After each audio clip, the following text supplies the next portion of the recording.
Bueno, ahí está el resumen de lo más importante del día. Por supuesto que llegó la cadena nacional y con eso las reacciones en las calles. Enseguida te vamos a mostrar imágenes, testimonios, por supuesto, de la gente hoy, esta noche, a esta hora, a la medianoche, en el Congreso de la Nación. Pero, ¿qué desencadenó esto? Cadena nacional, Javier Milei, junto a sus ministros, firmó un decreto de necesidad de urgencia con 30 medidas importantes que subrayó. Pero después tiene muchísimas páginas este decreto que firmó el presidente de la Nación y que lo escuchamos. He firmado un decreto de necesidad y urgencia para comenzar a destrabar este andamiaje jurídico e institucional opresor que ha destruido nuestro país.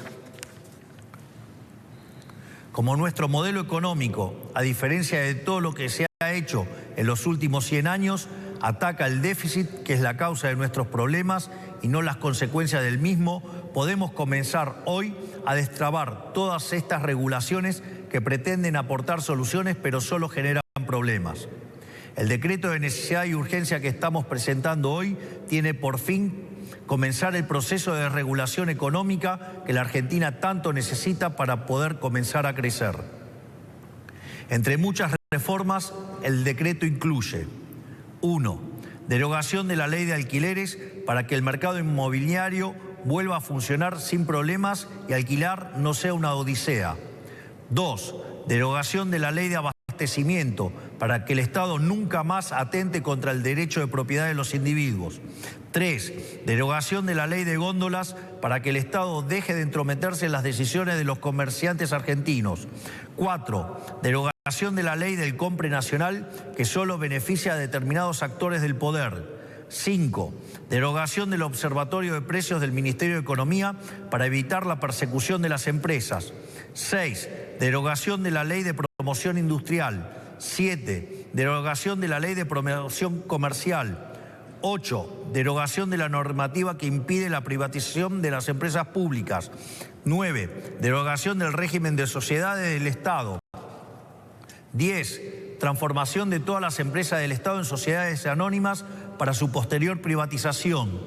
11. Modernización del régimen laboral para facilitar el proceso de generación de empleo genuino. 12. Reforma del Código Aduanero para facilitar el comercio internacional. Desde el día de hoy queda prohibido prohibir las exportaciones. 13. Derogación de la ley de tierras para promover las inversiones. 14. Modificación de la ley de fuego. 15. Derogación de las obligaciones de los ingenios azucareros tienen en materia de producción azucarera. 16. Liberación del régimen jurídico aplicable al sector vitivinícola. 17. Derogación del Sistema Nacional de Comercio Minero y el Banco de Información Minera. 18. Autorización para la cesión del paquete accionario total o parcial de Aerolíneas Argentinas. 19. Implementación de la política de cielos abiertos. 20. Modificación del Código Civil y Comercial para reforzar el principio de libertad contractual entre las partes. 21. Modificación del Código Civil y Comercial para garantizar que las obligaciones contraídas en moneda extranjera deban ser canceladas en la moneda pactada. 22. Modificación del marco regulación de la medicina prepaga y las obras sociales. 23. Eliminación de las restricciones de precios a la industria prepaga. 24. Incorporación de las empresas de medicina prepaga al régimen de obras sociales. 25. Restablecimiento de la receta electrónica para agilizar el servicio y minimizar costos. 26. Modificaciones al régimen de empresas farmacéuticas para fomentar la competencia y reducir costos. 27. Modificación de la ley de sociedades para que los clubes de fútbol puedan convertirse en sociedades anónimas si así lo quisieran. 28. Desregulación de los servicios de Internet satelital para permitir el ingreso de empresas como Starlink. 29. Desregulación del sector turístico eliminando el monopolio de las agencias de turismo. 30. Incorporación de herramientas digitales para trámites de los registros automotores. He firmado un decreto de necesidad y urgencia para comenzar a destrabar este andamiaje jurídico e institucional Bueno, ahí estamos escuchando entonces al presidente Javier Milei. Esto es el mega decreto que firmó Milei y sus ministros y que ya a esta hora lo podés leer en el boletín oficial. Pues ya fue publicado este decreto, ya es oficial a partir de hoy, jueves, está publicado el decreto de necesidad de urgencia. Gracias, Miguel Wiñaski, por estar con nosotros. Qué noche, ¿eh? Hola, Miguel. Qué noche y qué día, Franco. Y qué día, y qué fin de año, y qué año, y todo. En diciembre, todo. Bueno, ¿por dónde Mirá, arrancás, Miguel? ¿Por dónde querés arrancar vos a ver, todo? hoy hubo dos, como sabemos ya todos, dos manifestaciones. Una encapsulada en un segmento ideológico. La verdad es que yo venía diciendo eso con un sistema de persuasión inteligente y prudente, se puede controlar y funcionó. Pero hay otra cosa, la verdad es que es la revuelta espontánea. La revuelta tiene estas características, es imprevisible y no se sabe bien por qué acontece. Entonces, pero acontece. El primer diagnóstico es hay una resistencia muy profunda, atávica en la Argentina a un cambio desde el proteccionismo hacia lo que podríamos denominar un liberalismo, y hay inquietudes porque la gente no sabe, hay temas muy sensibles como obras sociales, pero como vos decías hace un rato, pero nadie sabe bien el detalle ni qué es exactamente lo que va a ocurrir. Recordemos que un 40% de la gente no votó a Milei y participa de una matriz estadocéntrica, y esto produce un giro copernicano. Ahora, es asombroso en simultáneo y a la vez no es asombroso, porque así es la Argentina, que a 10 días de un gobierno se esté convocando un paro general. Ese es el Nunca vi dato, ¿no?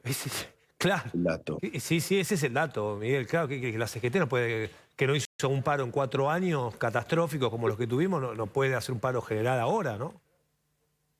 Y además la CGT, que justamente, bueno, ha sido pasiva cuando no cómplice de corrupciones profundísimas, las obras sociales, entre ellas en buena medida, y tantísimas otras, silenciosa ante actos de corrupción horribles, el caso Insaurralde, etcétera, para citar uno, el último. Y ya, por lo menos en las calles, yo transité recién, vengo de Radio Mitre, las calles sí hay una cantidad de gente, ustedes lo estaban mostrando perfectamente.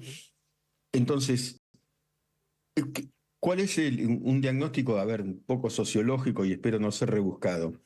Mientras todo esté en el plano de las palabras, y bueno, más o menos lo soportamos. Ahora, cuando empezó un gobierno, porque hoy empezó el gobierno de Milei, y dice, yo voy a hacer esto, pero concretamente, no solamente en el plano discursivo, concretamente se ve, lo va a hacer en serio. Y ahí aparece la resistencia y la revuelta, ¿no? Y esto lo que augura son dificultades. Sí. No iba a ser un camino de rosas. Totalmente. Estamos mostrando imágenes también del Congreso de la Nación esta noche, donde hay la mayor cantidad de gente, hay en varios barrios, como bien marcabas vos, se escuchan las cacerolas en distintos barrios, pero mucha gente se convocó a ir al Congreso de la Nación, que es el lugar donde se supone van a refrendar, ¿no?, este DNU.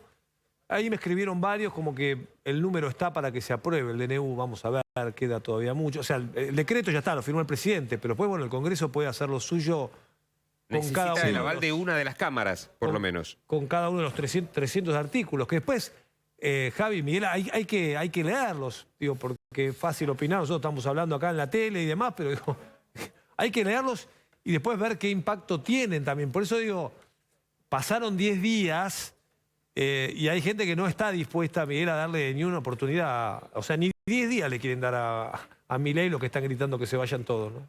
Le dieron 20 años a un paradigma anterior. Sí. Bueno, y la historia, digamos, de mucho más extensa de un paradigma anterior, como digo, estadocéntrica, con un modelo de planificación central, de controles de precios, que genera una enorme ficción. Por eso digo, tal vez la sociedad argentina, o buena parte de ella, tenga un umbral muy, muy bajo para tolerar las cosas tal como son, porque hasta 10 días atrás, la inflación, la pobreza, la pauperización y la corrupción nos estaban horadando a todos. Después empieza a sincerarse la cosa, porque estaba todo frenado. Es decir, reitero, y la ficción se va desvelando, y entonces pedimos un paro general. ¿Qué significa parar? Parar, detenerlo todo, pero no se había elegido un proceso de transformación. Bueno, una parte no eligió eso. Sí, sí, sí, sí. Aparentemente, pero Yo hacía referencia antes, insistía mucho en que el que hace un poco de memoria se da cuenta que Argentina se achicó, que la achicaron. No es que solamente nosotros ganamos menos, tenemos salarios más bajos. El país se achicó, las empresas que están en el país se achicaron, tenemos menos empresas, todo se volvió más pequeñito, ¿no? ¿Ves? Pero mirá, hasta en lo que fuimos exitosos, brillantes, como en el campo, ¿no? Como por ejemplo, el otro día entrevistaba al presidente de Paraguay cuando me contó la producción de carne de Paraguay. Se me cayó no podía creerlo. O sea, Paraguay nos pasó por arriba en la exportación de carne, pero de una manera impresionante con el país que tenemos, con la experiencia, con la historia ganadera del país. Vino Paraguay y de pronto nosotros quedamos lejos en el ranking y Paraguay es de los países de la región que más exporta carne. Entonces digo, hagamos memoria de dónde venimos, qué pasaron todos estos años, cómo Argentina ¿no? se desarmó por completo en todos los sentidos, como la grieta y cómo el kirchnerismo hizo un abuso monumental del Estado para dejarlo así, ¿no? Ahora desordenado, totalmente desordenado. Bueno, ahora se supone que esta gente quiere ordenarlo, ¿no? No sé si este es el camino o no, pero no son los que vinieron a gastar. Digo, vinieron a decir... a sincerar en un punto, evidentemente. Pero es un país también, me parece, Franco, para tratar de buscar palabras a esto, como adicto a la parálisis. Pero la parálisis no te deja paralizado, te hace retroceder. Sí. Entonces, hubo 9.000 piquetes en el año, aproximadamente, pero más o menos, 9.000 cortes de calle. Entonces, ¿eso qué significa? Una parálisis, no se pasa, ¿no? No se transforma, no se cambia nada. Pero eso produjo la inflación y la hiperinflación, no estos 10 días. No. ¿No es cierto? Pero, y claro, Claro. ahora, de todas maneras, a mí me hace acordar a veces a cierta lógica futbolística que perdés 2 partidos y acá todavía nadie perdió nada, porque ni siquiera empezó el partido y ya te quieren echar. Cuidado. Claro. Cuidado, ¿no? Cuidado, porque acá estamos jugando muchísimo, que es justamente el sistema democrático y las decisiones de una política que, por otra parte, fue anunciada crudamente, Sí. crudamente. Ahora, yo marcaba, Miguel, una paradoja de hoy, que fue el debut del protocolo antipiquete, la decisión de un gobierno de decir basta, el derecho al libre tránsito, no, hay que respetarlo, no se puede cortar el tránsito. Y justo esta noche sale mucha gente a protestar, ¿no? En las calles, incluso se cortan esquinas, avenidas de distintos barrios, distintos lugares. Y yo pensaba, primero esto destruye por completo todo el relato de la izquierda de que el gobierno autoritario, de que no te dejan protestar, de que en este país no hay derecho a la libre expresión o a la protesta. Digo, vos fíjate que hoy la gente salió a la calle igual a protestar y no pasó nada. Es decir, esta noche todos pudieron ejercer su libre vocación por la protesta, ¿no? Y no pasó nada. Porque es una protesta, digo, genuina, política, pero digo, cada uno salió y se expresó en las calles sin inconveniente. Distinto es lo de las agrupaciones piqueteras que buscaban ir al ministerio, ¿no? 2 veces por semana a extorsionar. Dame más planes porque me quedo acá. Dame más planes porque te acampo con los chicos acá, te armo ¿no? la cancha de fútbol y nos quedamos 10, 15 días acá, ¿no? Es, digamos, eso es lo que se terminó aparentemente hoy. Sí, definitivamente ese negocio, ese sistema de los intermediarios frente a la gente que recibía los planes, que era francamente escandaloso, pareciera haber concluido porque la mayor parte estaba harto de esta cuestión. Pero es tan paradójica y está tan intoxicada la Argentina que de pronto, por supuesto con toda libertad y derecho, se vuelve a la adicción de la parálisis pues yo pasé por varias calles que estaban taponadas y en donde la circulación se hacía complicada hay una cuestión cuando los cambios son muy fuertes, cuando las transformaciones son muy fuertes, que son alteraciones del biorritmo social. Y hay una resistencia. Evidentemente hay una resistencia. Y yo creo que el gobierno debe medir muy bien hasta dónde llega esa resistencia, cuánta gente salió con las cacerolas, cuánta apoyan. Ahora hay una trifulca en las redes sociales, por supuesto, Sí. a favor o en contra de Milei. ¿No? Es una sociedad con un punto auspicioso, Franco, me parece a mí, pero por el momento puede durar 2 horas esto, que se empieza a discutir un modelo. Sí. ¿Sabes? Estos salieron a refutarlo, pero ya en las redes están los que salen a defenderlo, antes de que todo el mundo tenga los detalles.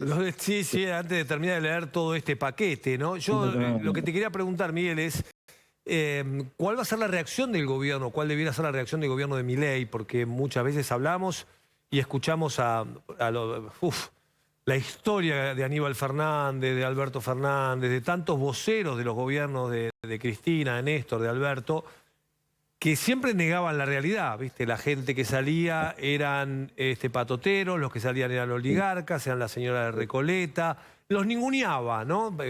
Permanentemente, proteste de lo que protestes, te ninguneaban, te decían, no, vos sos la derecha, y ninguneaban la genuina expresión de mucha gente de estar en desacuerdo con lo que los Kirchner querían para la Argentina. Y ellos, Aníbal Fernández salía y te decía, no. Piquetes de la abundancia. Los piquetes de la abundancia. O te decían, fueron poquitos, ¿no? Por ahí te decían, fueron pocos, no marchó nadie. Entonces la pregunta es, ¿qué debiera hacer el gobierno de Javier Milei ante esto? Salir a escuchar a la gente, decir, bueno, vamos a explicar, que a mí me parece muy importante, que ahora mañana los ministros, si quiere el propio presidente, por supuesto, pero los ministros, el propio Sturzenegger, empieza a contar, mira, hicimos esto por esto, ¿no? Hicimos esta ley, derogamos la ley tal, porque con eso, que expliquen estas 30 medidas, que todos los podamos entender con precisión, mira, va a mejorar tu vida por esto. ¿No sería bueno, Miguel? Va a mejorar tu vida por esto. Lo hicimos por esta razón, pero explícamelo. A mí me parece, claro, crucial, Franco, hay una tarea pedagógica gigantesca por realizar, ¿no? Una necesidad de comunicar de la mejor manera y de respetar al manifestante, que no fue lo que se hacía antes, ¿no es cierto? De respetar, bueno, sí, los vimos, los oímos, vamos a tratar de fundamentar por qué se hizo cada una de las cuestiones que se decretaron prima facie, que después llevan un largo proceso, porque puede haber correcciones, porque... Perdóname, ¿no? Miguel, mirá, en pantalla estamos mostrando a Javier Milei, al presidente de la Nación, que acaba de tuitear. Muchas gracias, Pato Bullrich, muchas gracias a Sandra Petovelo por semejante tarea. Viva la libertad, carajo, escribió el presidente sobre el tema protocolo antipiquete, ¿no? Que ahí dice el tuit, dice, fracasó la manifestación comunista para derrocar a Milei. Gracias, Milei. Y muestran las... Ah, claro, mirá, a ver, pongámoslo el video. Mirá, hasta aparece TN ahí. Antes y después es el video, a ver. Lo estamos viendo ahora con ustedes, ¿eh?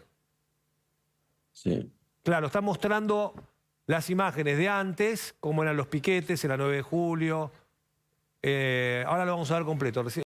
Sí, antes cuando desde las 10 de la mañana, aunque la manifestación fuera a la tarde, desde las 10 de la mañana ya tenías Puente Pueyrredón cortado, desde 11 no se podía ir, Constitución, Retiro, la 9 de julio absolutamente colapsada, en una fecha como hoy, por ejemplo, que para muchísimos comerciantes es un día muy importante porque están las ventas de Navidad muy cercanas. Es decir, todo ese colapso y ese caos que se provocaba se evitó.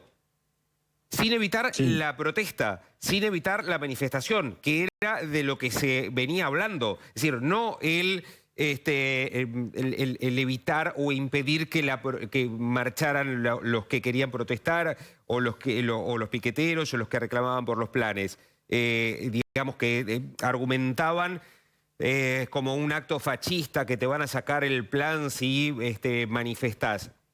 No, en realidad eran los propios gerentes de la pobreza los que le sacaban el plan a los que no venían a la manifestación. Exacto. Eso era lo que pasaba. Yo creo que, bueno, es muy interesante este tuit de Milei en este momento, ¿no? Porque efectivamente hoy la cuestión funcionó a la tarde. Y también es muy importante el acto de presencia presidencial, porque no es a lo que estábamos acostumbrados ante las manifestaciones, era más bien una ausencia. Venimos de 4 años de ausencia presidencial. Hoy, durante la tarde, Milei se hace presente en el centro de monitoreo y se muestra mirando, porque él podría haberlo visto en Casa de Gobierno, esta Claro. manifestación. Se muestra su presencia y ahora vuelve a exhibirse en una convicción. Ahora, insisto, la tarea comunicacional debe ser en todos los planos, con imágenes, con datos, con cifras, de la manera más ágil posible y tratando de generar conciencia sobre lo que es un cambio de paradigma que nunca es algo sencillo, ¿no? Mm. Que produce un tembladeral social. Pero la verdad es que también hay que tener en cuenta, pero es muy relevante tener en cuenta que no empezó el gobierno, que hoy, digamos, Sí, se dio un primer paso hacia decisiones que se venían sí, sí, eh, sí. anunciando desde antes. Primer paso, paro general. No, pará. Claro, claro, claro. Sí. Respetando a la gente, yo entiendo los Mm. miedos, tal vez muchos, como decías vos antes, sean empleados del Estado, es correcto, hay mucha gente, tantísima gente que trabaja en el Estado y que es honesta y que tiene temores, etcétera, pero hay Hoy marchó la izquierda, hoy fue una una izquierda. manifestación de la izquierda. Digamos, no de los que reciben planes sociales no fueron. Probablemente les No, llegó el mensaje de que el que corta la calle no cobra.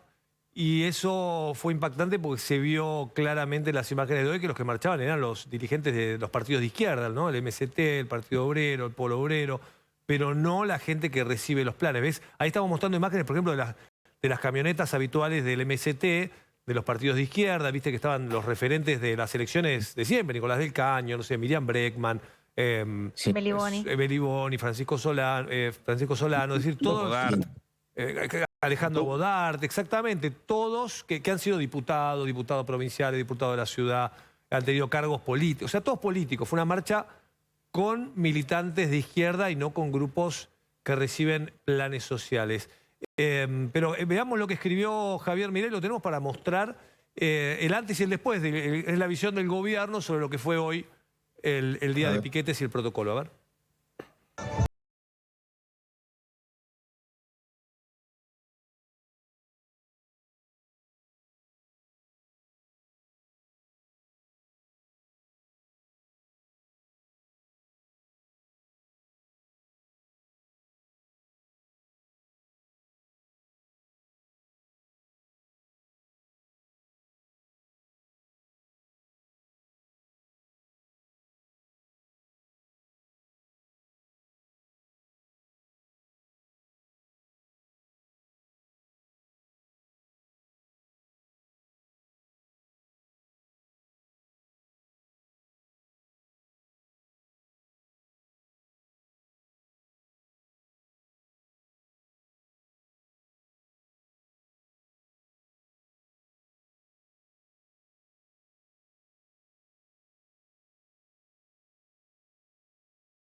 Javier Milei, ¿no? El resultado para el gobierno es que fracasó el piquete, ganó el orden, se terminó el caos. Esta es la mirada que tiene el gobierno de una victoria hoy frente a los grupos piqueteros, que, bueno, como se vio en las imágenes, lo que era antes Miguel y lo que era después. Es cierto que otros 20 de diciembre ha sido manifestaciones multitudinarias y hoy no pasó. Ahora, esta revuelta nocturna tiene una consigna que es lamentable y que la verdad es que no debería repetirse, ¿no? Que Milei basura basó la dictadura. No, no es la dictadura. Acaba de ser elegido en elecciones libres. Lo mismo se le dijo a Macri y así se terminó. Por favor, digamos, no se puede asimilar una visión económica, filosófica y política con una cosa tan ominosa y tan oscura como aquella que ocurrió. Acá Milei digamos, no tiene ningún uniforme para tutelar a sangre y fuego lo que ocurre. Esto está en permanente discusión y por eso comunicó. Pero entonces esas asociaciones simples que a mí me suenan arcaicas, bueno, se pueden modificar en la medida en que, como decíamos, hay una tarea bueno, de concientización y de Sí, Miguel. memoria. Como decías anteriormente, 10 días y nos olvidamos. Perdón, Miguel, hay que entender de todas maneras que hay un núcleo duro, muy activo, tanto en la calle como en las redes sociales, que no importa explicación, curso, seminario, taller intensivo, por más cosas que hagan, van a mantener este discurso. El fanatismo. Esto es innegable. Sí, pero no tanto pueden la izquierda movilizar a como otra el gente, núcleo Fabra. duro del kirchnerismo van a seguir con estas consignas ante cualquier cosa. No importa que lo contrastes con todo lo que hicieron durante los años de kirchnerismo, durante la cuarentena, el encierro, no importa. Van a mantener ese discurso.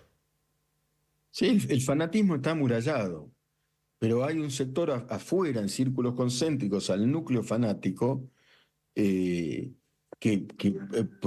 entiendo que va a ser permeable a la discusión pública, ¿no? Hoy la discusión, que a mí me pareció un hecho interesante, entre la chica, que todo el mundo la vio, que iba al hospital, Sí. y una militante que no daba argumentos, sino consignas, a mi juicio, y la otra que presentaba datos concretos. Mirá, el hospital es horrible, los derechos no se ampliaron, no se pueden hacer transfusiones, si yo voy a ir a trabajar, era muy, muy tensa.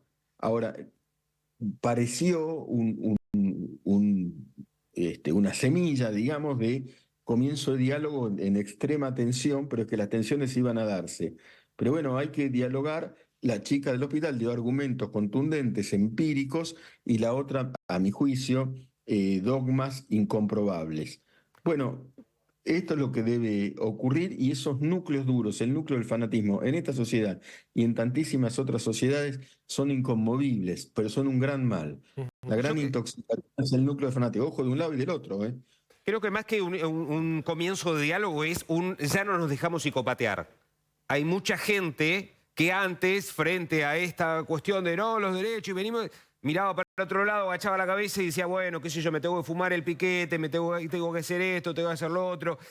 Me parece que mucha de esa gente que terminó votando a Milei, de la clase trabajadora, de clase baja y demás, hoy dice, no, pará, no me psicopatees más, no te creo más este versito, ya no me engañás más.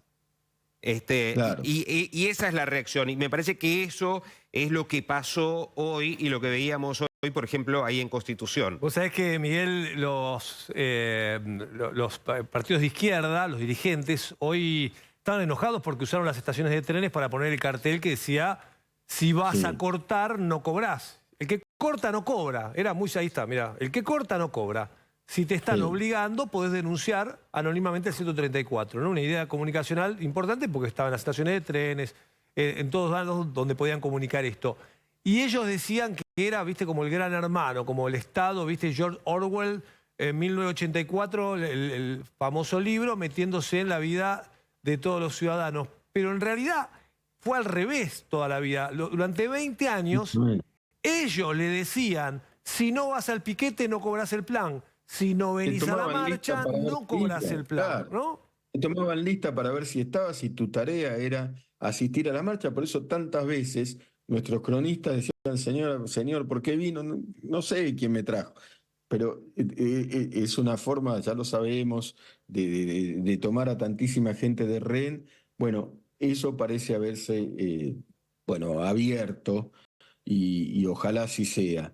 Y luego tenemos estos núcleos de fanáticos que seguirán y luego un conjunto social que mayoritariamente hemos venido sufriendo horriblemente durante tanto tiempo. Reitero, la corrupción, la pauperización, la impunidad, la inseguridad, y ahora que decimos, no, paremos. Pero si no empezamos a hacer nada, paremos. ¿Cómo? Pero tenemos inseguridad. En Rosario, Puyaro actuó contundentemente desde el comienzo contra la inseguridad. ¿Qué quiere? Parar. Hacemos un paro general. ¿Por qué? Claro. ¿Por qué? ¿no? Bueno, y aquí se dieron una cantidad de medidas que habrá que analizar, por supuesto, pero ipso facto salió la gente. En la medida en que la sociedad argentina no pretenda que las cosas se solucionen en un santiamén, y no salimos adelante, porque esto no es en un santiamén, es Sí, muy sí. grave, es muy El grave. ilusionismo. Mirá, Miguel, quédate un minuto más con nosotros porque te quiero seguir escuchando y tenemos información. Jamín nos va a contar más detalles del DNU. Pero tuiteó Kicillof, el gobernador de la provincia de Buenos Aires, y puedo poner en pantalla, este es el mensaje del gobernador.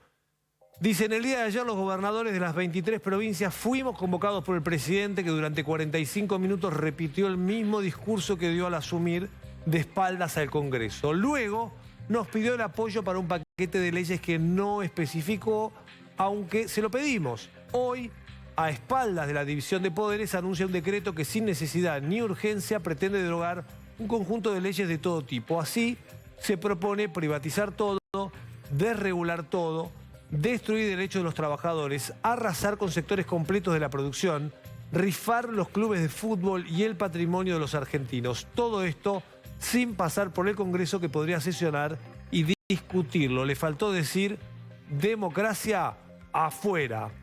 Fuerte mensaje, Jazmín, de Axel Kicillof, del gobernador de la provincia de Buenos Aires. Fuertísimo, y en la misma línea han salido otros gobernadores, los de la Liga de Gobernadores, los que habían sacado este documento el otro día por el tema de ganancias después de reunirse con Milei. Bueno, varios de ellos ya están tuiteando en la misma línea de lo que acaba de leer con el tema de Kicillof. Y ahora lo que se espera es qué va a pasar en el Congreso, porque claro, todos los decretos van al Congreso y se tienen que aprobar o rechazar. La bicameral de DNU, que es la que tiene que hacer este trámite, justamente es bicameral porque integran diputados y senadores. Son 8 diputados y 8 senadores. Todavía no se constituyó, pero está a punto. Hoy en la Cámara de Diputados decían que ya están los nombres y que muy probablemente mañana se constituya.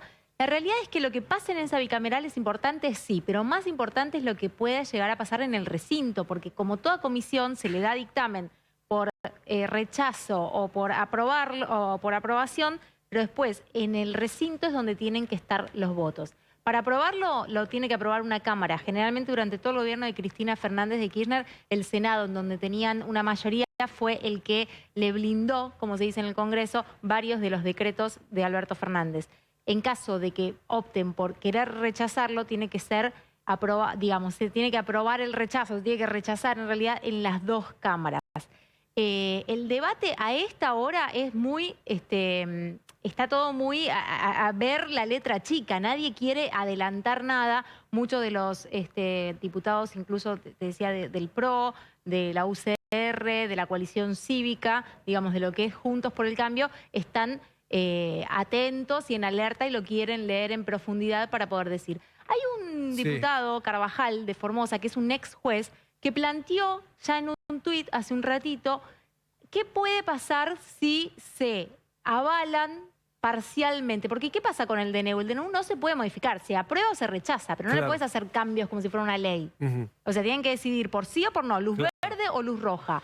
Pero el diputado Carvajal estaba planteando qué pasa si se puede aprobar parcialmente. Bueno, este es el debate que se viene. Mostremos en pantalla el comunicado de Unión por la Patria, que eleva el tono de la conversación y habla de traidores a la patria. Traidores a la patria, dice el comunicado. Brutal avasallamiento de las facultades del Congreso. Avalar este decreto significa conceder al Poder Ejecutivo facultades extraordinarias prohibidas en el artículo 29 de la Constitución. Este decreto es de nulidad insanable. Las y los que lo aprueben serán infames traidores a la patria. Milei se arroga facultades legislativas, no convoca a sesiones extraordinarias, se lleva puesta la Constitución. Frente al silencio cómplice de algunos, nuestro bloque va a defender la democracia, la división de poderes y la república. Argentina no necesita un Fujimori.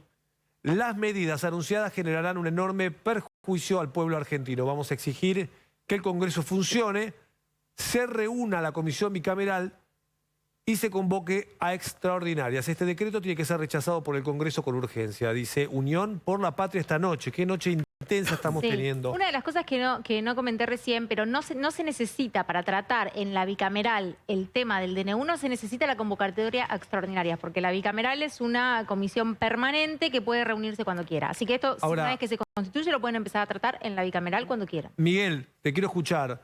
El comunicado de Unión por la Patria dice no, traidores a la patria. Ahora, no dice en ningún momento en qué el decreto perjudica a los argentinos, que es lo mismo que le pedimos a Milei, que mañana salga a decir en qué el decreto beneficia a los argentinos. ¿No? Es todo un debate de estoy en contra, estoy a favor, estoy en contra, pero nadie Por sí o por no. Claro, por sí o por no, pero nadie argumenta. Nadie argumenta. Nadie argumenta ni están dando datos. A mí me parece grave el comunicado de Unión por la Patria, por lo menos prima facie. Y el de Kicillof cuando dice democracia afuera, parafraseando a Milei con lo de los ministerios. Entonces, a ver si entiendo bien, Kicillof, los únicos demócratas son los kirchneristas, Claro. que plantean un plan político porque dice democracia afuera. ¿Dónde se ve que se agravia la democracia? Si esto va a la bicameral según los pasos que corresponden, y está en el derecho el asunto de los DNU y luego discutidos en la bicameral. Y luego la menciona Fujimori. Fujimori efectivamente abolió el Parlamento, tomó las armas en un contexto completamente distinto, no tiene nada que ver. Tenía un cómplice poco menos que un asesino serial como Vladimiro Montesinos, pero te ponen una imagen de un gran corrupto de la historia más oscura de Latinoamérica y ya se asocia. Esto es teatralidad kirchnerista. Unión por la Patria perdió las elecciones, pero el kirchnerismo duro, que es el que está manifestando y escribiendo este tipo de cosas, realmente quedó muy reducido y salieron a luchar en el acto a los 10 minutos, es decir, a los 10 días, ¿no? Y entonces descalificando radicalmente al gobierno como al margen de la democracia. Es insólito. Entonces, digamos, ¿quién es el modelo de la democracia? Entonces será Infran, algo por el estilo. Porque Claro. eso es kirchnerismo. Gobernador de Será Formosa, claro. Capitanich. se claro. fue, pero Capitanich. ¿Quiénes son? Son los Rodríguez Sá, que gobernaron 40 años San Luis, y que ahora se fueron y dejaron la provincia completamente desahuciada. No se pueden ni pagar los sueldos. ¿Cómo democracia afuera, burlándose de lo de Milei? Aquí yo no veo ningún gesto antidemocrático y ningún gesto violentísimo como el que tuvo Fujimori con Montesinos, que eso es una historia que no tiene razón de ser con lo que ha ocurrido en 10 días en la Argentina. Miguel, muchos repiten, incluso desde la oposición, que en este decreto, por el contrario de lo que sostenía Milei, no hay ningún precio o ningún costo que pague justamente la casta, sino que apunta a la clase media y al trabajador. ¿Vos ves detrás de esto algo que afecte directamente a la casta? Bueno, esa es una buena pregunta, porque Milei, hay algo también, por eso digo, todo puede estar en discusión, incluso debe estar en discusión, en esa extraña coreografía con algunos ministros de pie, en fin, eso es un comentario tangencial. Sí, sí. Habla de los Es extraño, políticos. sí. Es extraño. Sí. Muchos de los que están a su lado son políticos, pero en un periodo de transición era evidente que no podía prescindir, digamos, de gente conocedora de la política desde su intimidad en muchos sentidos. El tema es que se entiende por casta, ¿no? Si por casta se entiende un grupo de privilegiados, la verdad, debo decirlo, hay muchos empresarios que privilegiaron en sus relaciones íntimas, y no en el mejor de los sentidos, como lo prueban los cuadernos de Centeno, con los gobiernos, beneficios superlativos y non santos en muchos casos, y eso es casta. Es decir, no es solamente quienes transitan el camino de la política, es un término genérico, tal vez por allí se podría haber explicado más, pero son aquellos que se benefician del socio mayor que ha tenido buena parte del empresariado argentino. Por supuesto que hay que hacer las debidas excepciones con los gobiernos de turno, porque no necesariamente esto perjudica al asalariado, sino que probablemente o ciertamente esté perjudicando intereses monopólicos, esto que los kirchneristas llamaban concentrados, que necesitaban del gobierno, de los gobiernos de turno y de esta matriz estadocéntrica para seguir superviviendo sobreviviendo en base a privilegios. Cuando, por ejemplo, Milei dice se deroga la ley de promoción industrial, la ley de promoción industrial, Franco, Javi, Jazmín, ha sido un cáncer para la Argentina. Ha sido un cáncer, ha sido un espacio de fraude absoluto, y eso hay que decirlo.